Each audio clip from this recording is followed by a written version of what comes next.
Alors, on va accueillir une des premières associations du collectif 1310, Juris Santé, avec Dominique Thierry. Et en fait, on va aborder des sujets qui n'ont rien à voir, pour le coup, avec les médicaments, les traitements. C'est finalement tout ce qui va être les questionnements autour de ses droits, de ses assurances, toutes ces questions qui viennent finalement alourdir la charge mentale des patients de tout plein de questions qui peuvent être administratives, financières, professionnelles. Et dans la richesse du collectif 1310, il y a aussi cette variété de spécialisation des associations et avec des angles d'aide qui sont très différents. L'enjeu, c'est là aussi de les faire connaître un maximum pour que, au lieu de vous retrouver dans des situations difficiles, vous puissiez être accompagné ou même anticiper certaines situations. Donc, je suis ravie de donner la parole à Dominique. Et voilà, pour prendre la parole, je pense qu'en plus, on te verra mieux. Bonjour à tous, merci de m'accueillir. Donc, tout d'abord, effectivement, il faut que vous sachiez également que Juris Santé a un programme dédié aux patientes atteintes de cancer du sein métastatique, dans lequel il y a à la fois un accompagnement juridique personnalisé, mais qui est vraiment au pas à pas.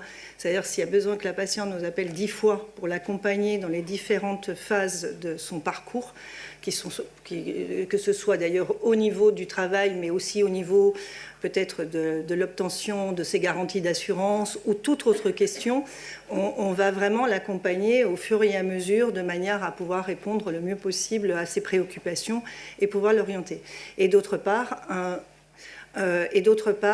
nous proposons également du coaching pour ces patientes, puisque nous, on a réalisé assez rapidement qu'en fait, avoir la réponse juridique, c'est bien, mais il peut y avoir également pas mal de stress qui est généré par la réponse juridique.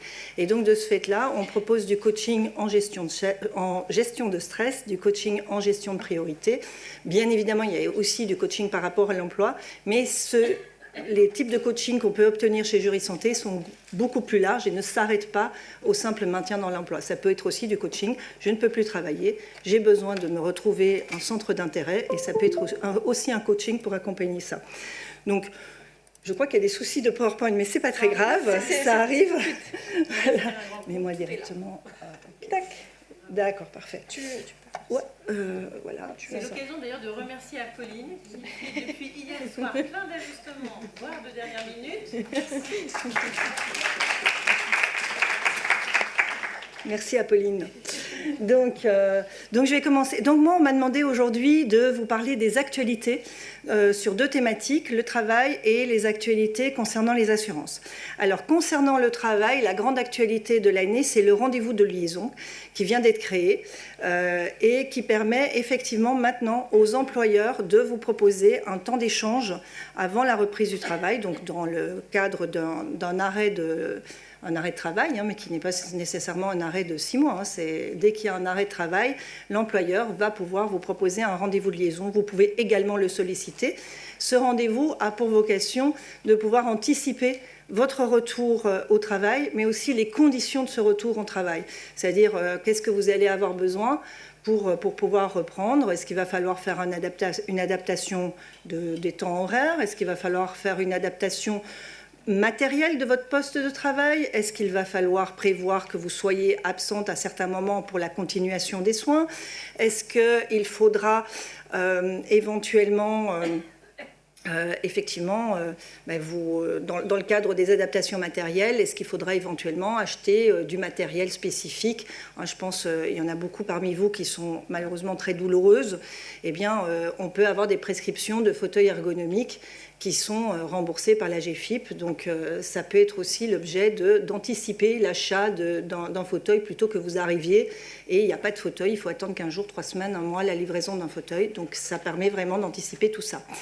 Donc, lors de ce rendez-vous de liaison, il est absolument nécessaire, l'employeur doit vous évoquer la visite de pré-reprise. Cette visite existe déjà depuis très longtemps, mais elle n'est toujours pas suffisamment sollicitée. Les patientes ne la connaissent pas encore suffisamment non plus. De plus en plus, maintenant, ce sont les médecins conseils de la sécurité sociale qui demandent aux patientes, quand elles ont une visite de contrôle à la sécurité sociale, d'organiser une visite de pré-reprise. Mais comme il n'y a pas d'informations...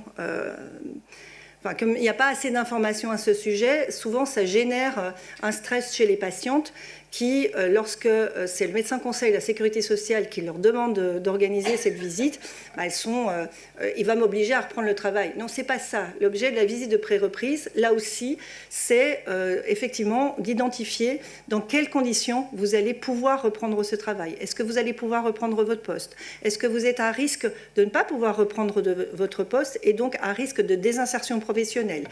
Est-ce qu'il faut vous proposer parce que justement vous ne pourrez pas reprendre votre poste de travail, est-ce qu'il faut vous proposer éventuellement un bilan de compétences, éventuellement suivi d'une formation?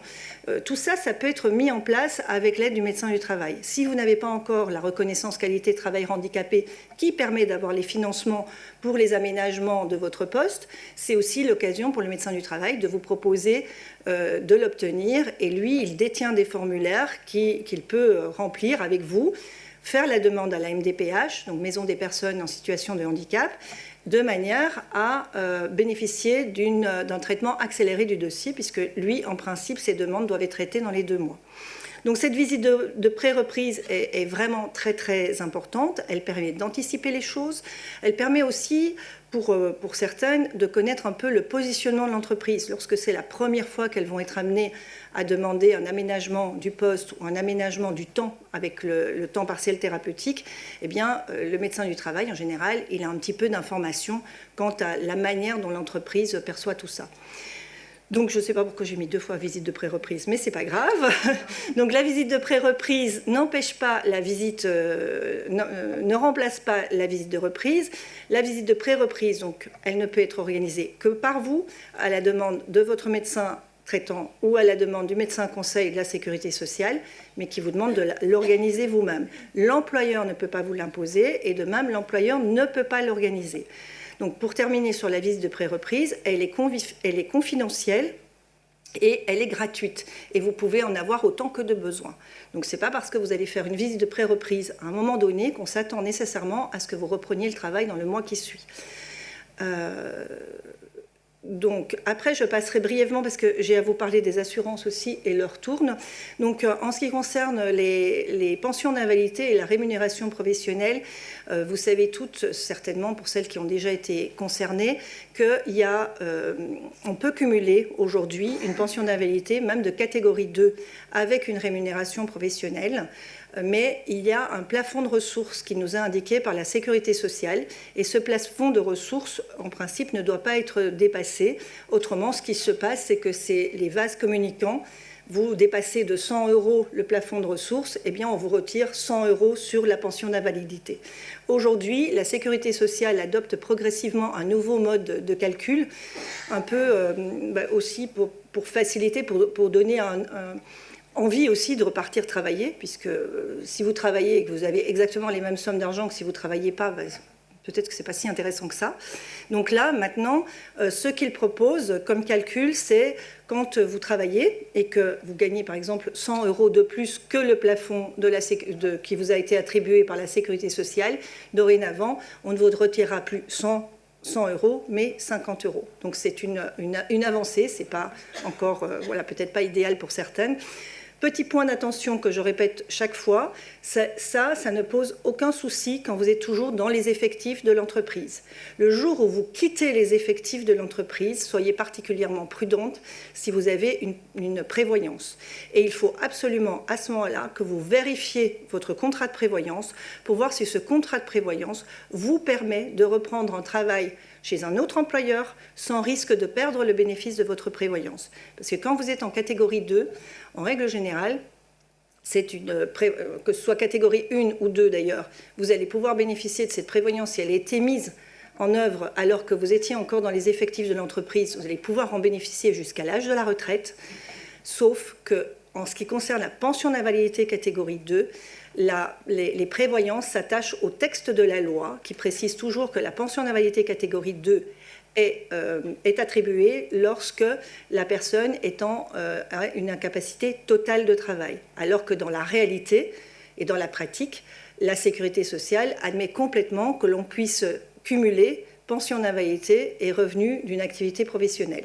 Donc il y a quelque chose très certainement à faire évoluer du point de vue législatif, mais en attendant, les prévoyances, lorsqu'elles se réfèrent à l'incapacité totale de travail pour continuer, lorsque vous quittez les effectifs de l'entreprise et que vous allez travailler dans une autre structure, la plupart, malheureusement, vous coupent l'accès à cette prévoyance. Et là, tout se passe bien si vous êtes en capacité de reprendre à 100% et d'acquérir de l'ancienneté, donc minimum 1 an dans la nouvelle entreprise, parce que maintenant la plupart des prévoyances demandent 1 an d'ancienneté pour accorder leurs bénéfices, mais si ce n'est pas le cas, eh bien, vous pouvez vous retrouver en difficulté financière et en situation de précarité. Donc point d'attention, si vous bénéficiez d'une prévoyance, que vous êtes en catégorie 2, que vous quittez votre entreprise, que vous envisagez la reprise d'un travail dans une autre entreprise, vérifiez votre contrat ou faites-vous aider, appelez-nous et on vous aidera à identifier les différentes stratégies possibles. Je fais tout et puis les questions après ? Oui. Donc, je passe aux assurances de prêt. Vous êtes certainement tout au courant que désormais, et ce depuis le 1er juin 2022, grâce à la loi Lemoine, l'assurance de prêt bénéficie d'un droit à l'oubli à 5 ans. C'est-à-dire qu'à partir du moment où vous êtes... alors je sais qu'on est dans le cancer du sein métastatique, donc cette partie-là vous concerne un peu moins, mais pour les personnes, effectivement, qui entrent en rémission suite à un cancer et qui n'ont pas de rechute pendant 5 ans, effectivement, le droit à l'oubli est dorénavant de 5 ans pour tout le monde, au lieu de 10 ans précédemment pour les personnes qui étaient diagnostiquées après 20 ans. Donc, je ne vais pas m'attarder trop là-dessus parce que ce n'est pas ce contrat-là qui vous intéresse particulièrement. Par contre, la grande avancée pour les femmes qui sont atteintes de cancer du sein métastatique, c'est le prêt sans questionnaire de santé. Puisque dorénavant, et toujours grâce à cette même loi Lemoine, on a supprimé le questionnaire de santé pour les prêts immobiliers de moins de 200 000 euros par tête. C'est-à-dire que si vous empruntez en couple, vous allez pouvoir emprunter jusqu'à moins de 200 000 par tête, ça fait un peu moins de 400 000 euros. Et ceci sous réserve de pouvoir rembourser le prêt avant vos 60 ans. Donc c'est vraiment une avancée majeure. Alors je sais bien que ça ne va pas concerner nécessairement les personnes de 50 ans et plus, parce que c'est un petit peu compliqué de rembourser un prêt un prêt de 200 000 euros en moins de 15 ou 20 ans. Néanmoins, qui peut le plus, peut le moins. Donc ça veut dire aussi que les personnes qui ont éventuellement 45, 50 ans, qui n'ont pas besoin d'emprunter 200 000 euros, pourront emprunter un peu moins, sous réserve de pouvoir toujours rembourser avant 60 ans, elles pourront effectivement bénéficier de ce prêt. À savoir, dans ce prêt-là, il n'y a plus aucun questionnaire de santé. Donc même quelqu'un qui a été diagnostiqué hier, qui veut contracter un prêt et qui répond à ces conditions, n'aura pas de questionnaire de santé. Ce que j'ai appris là récemment, c'est apparemment, j'attire là aussi, j'ai un petit point d'attention pour vous, apparemment ce que commencent à faire les assureurs. Alors je ne sais pas si ça vous parle, on parle souvent quand vous allez négocier votre prêt, vous avez le prêt, il est pris, vous pouvez choisir entre une prise en charge à 100% par tête, ou 50% par tête, ou 70% par tête, enfin bon voilà, il y a plusieurs choix possibles. Donc dans le cadre de ce prêt, il semblerait que les assureurs commencent à dire « Ok, vous pouvez bénéficier donc, de 200 000 euros par tête, mais si vous empruntez à 2, chaque assureur, donc les co-assureurs, doivent emprunter chacun à 50% exclusivement et non pas à 100% pour qu'on puisse vous faire le prêt sans questionnaire de santé. » Alors, pour ceux pour qui ce discours est un peu rébarbatif, je prends un exemple simple. Aujourd'hui, j'ai envie de m'assurer et j'ai ma fille je veux contracter un prêt pour acheter une maison et j'ai une de mes filles qui va contracter ce prêt avec moi, puisqu'on peut contracter avec un conjoint, mais on peut contracter avec quelqu'un d'autre. Donc à partir de là, je souhaite bénéficier de 100% par tête au niveau de l'assurance de prêt. Eh bien, j'ai des mensualités de 2 000 € à rembourser chaque mois. Je tombe malade. Eh bien, je tombe malade, ça veut dire que l'assureur remboursera 2 000 € de mensualité. Par contre, si effectivement je suis assurée à 50% et ma fille à 50%, je tombe malade, l'assureur remboursera exclusivement 1 000 €, à savoir ma part. Et ma fille aura à payer sa part. Et ce n'est que dans le cas où on serait toutes les deux malades en même temps que l'assureur serait amené à payer 2 000 €. J'espère que l'exemple est plus concret que le discours. Donc voilà, en tout cas, sachez que cette mesure est absolument historique. Juris Santé fait partie des associations qui ont milité pour obtenir la réduction du droit à l'oubli à 5 ans, de la même façon que nous avons milité pour obtenir ce prêt sans questionnaire de santé. Donc on devrait couvrir avec cette mesure environ 80% des emprunteurs, malgré les deux limites que je vous ai précisées. Une autre... Juste on applaudit quand même.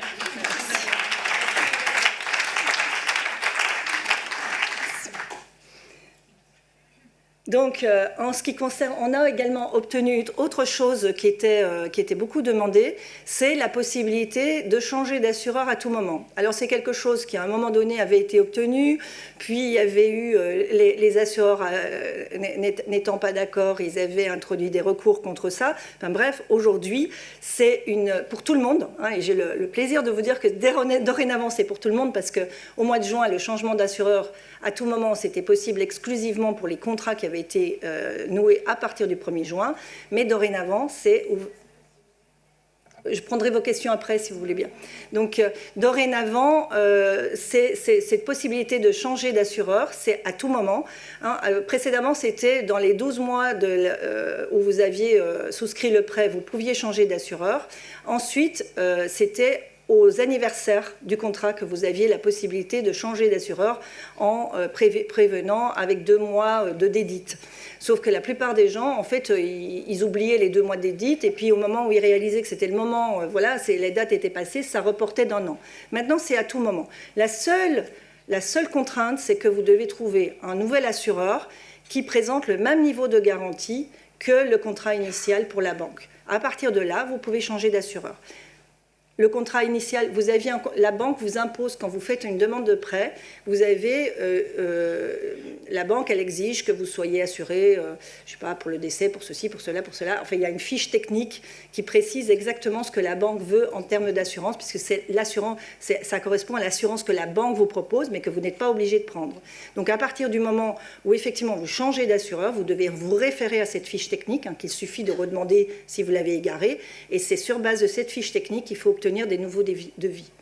Donc là, actuellement, les assureurs s'attendent à énormément de demandes, puisqu'il y a des personnes qui sont arrivées à plus de 5 ans, donc ils vont pouvoir changer, qui avaient eu des surprimes, parce qu'ils ont réussi effectivement à avoir une assurance de prêt, mais avec surprime par rapport à une pathologie. Aujourd'hui, avec les 5 ans de droit à l'oubli, éventuellement, ils vont pouvoir faire appliquer le droit à l'oubli. Pour d'autres, ils ont un prêt qui est inférieur à 200 000 €. Il y avait eu un questionnaire de santé, maintenant il n'y a plus de questionnaire de santé. Avec le questionnaire de santé, il y avait une surprime, maintenant il n'y aura plus de surprime. Donc voilà, donc les assureurs s'attendent à beaucoup de demandes de changement d'assurance en tout cas. Donc les démarches sont intégralement gratuites, c'est aussi quelque chose d'important. Voilà, et je pense que c'est... Et ça ne les compte pas. Voilà. Donc je vous propose de m'arrêter là et de vous laisser un temps de questions parce que je vois que l'heure tourne.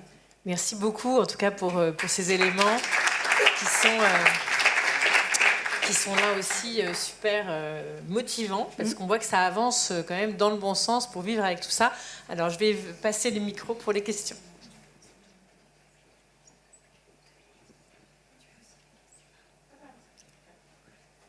C'est quoi ça? Ah, ça c'est, je dois dire ça.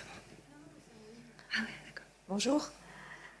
J'avais une question, c'est effectivement pour ces questionnaires, justement le prêt sans questionnaire de santé, j'avais entendu dire que c'était que certaines banques qui l'avaient mis en place. C'est une loi qui est passée.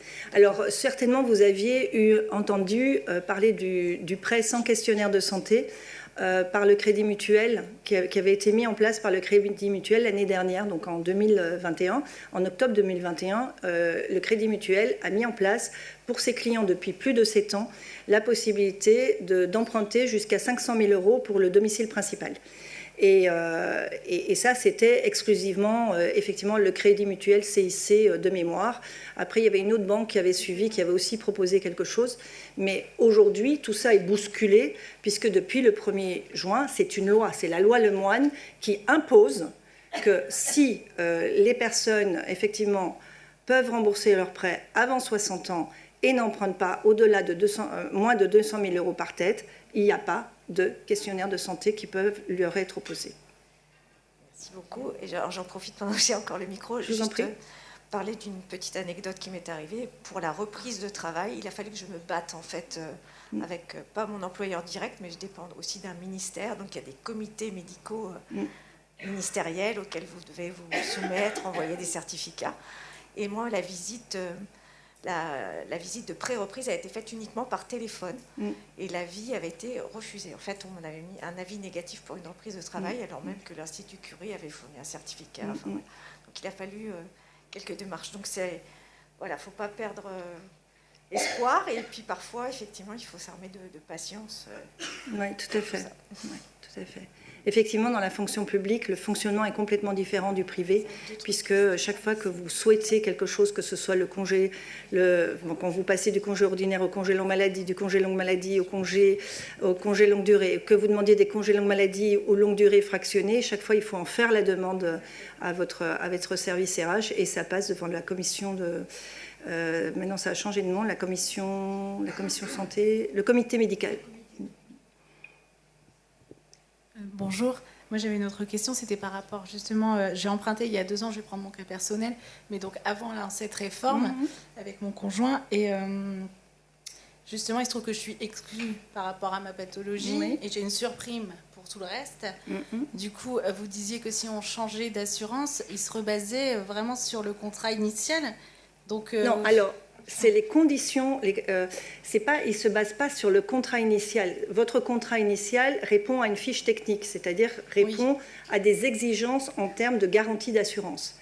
Ce sont les garanties d'assurance qui doivent être égales. D'accord, donc on ne peut pas obtenir mieux en termes de mieux, de ça ne va pas gêner, vous ne pouvez pas avoir moins. Alors, je comprends que c'est un peu... Là, on est un peu sur quelque chose de technique. Ce que je vous propose, c'est de prendre les coordonnées de l'association et ensuite de nous appeler. Et le cas échéant, si nécessaire, on vous mettra même en relation avec un avocat qui est spécialisé en droit des assurances et qui pourra répondre précisément à vos questions. Merci beaucoup. Je vous en prie. C'est l'occasion de dire qu'on a des retours absolument excellents, des conseils apportés par Joe Santé aux patientes qui en ont besoin, à la fois pour les questions d'assurance, de prêt, mais aussi de coaching, dont on parlera sûrement encore tout à l'heure. Alors, je vois, c'est moi qui dois prendre les questions, là. Alors, en fait, je les lis pour... Alors, on a aussi des questions en ligne. Tu as parlé des prêts immobiliers, mais est-ce que c'est possible d'accéder, par exemple, à un prêt pour une voiture ? Alors, il n'y a pas de prêt sans questionnaire de santé pour les voitures, parce que ça ne concerne que les prêts immobiliers pour l'accession au domicile principal. Donc, malheureusement, ça ne concerne pas encore les voitures et ça ne concerne pas encore les prêts professionnels. Mais... notre commission inter-associative va se réunir et va se remettre à travailler, ne vous inquiétez pas. Très bien. Et finalement, quand on vient d'apprendre sa maladie, cancer du sein localisé, cancer du sein métastatique, est-ce qu'on doit prévenir son assureur pour un prêt donc contracté précédemment ? Alors moi, je vous conseille, alors je n'ai pas les détails de votre situation. Le fait est que si vous venez d'apprendre un cancer du sein et que vous allez être en arrêt maladie, je vous conseille vivement de faire une information à votre assureur pour bénéficier des garanties de votre contrat d'assurance. Parce que si vous n'informez pas votre assureur ne va pas pouvoir débloquer vos garanties. Donc l'intérêt, c'est de débloquer ces garanties, c'est qu'effectivement, ils prennent en charge les primes. Alors, il ne le fera pas tout de suite, hein, parce qu'il y a un délai de carence. Selon les contrats d'assurance de prêt, le délai de carence peut être de 30 jours, de 60 jours, de 90 jours, voire de 180 jours. Ça, c'est des choix que vous avez opérés au moment de la souscription du contrat d'assurance. Donc, pendant ce délai-là, l'assureur ne remboursera rien.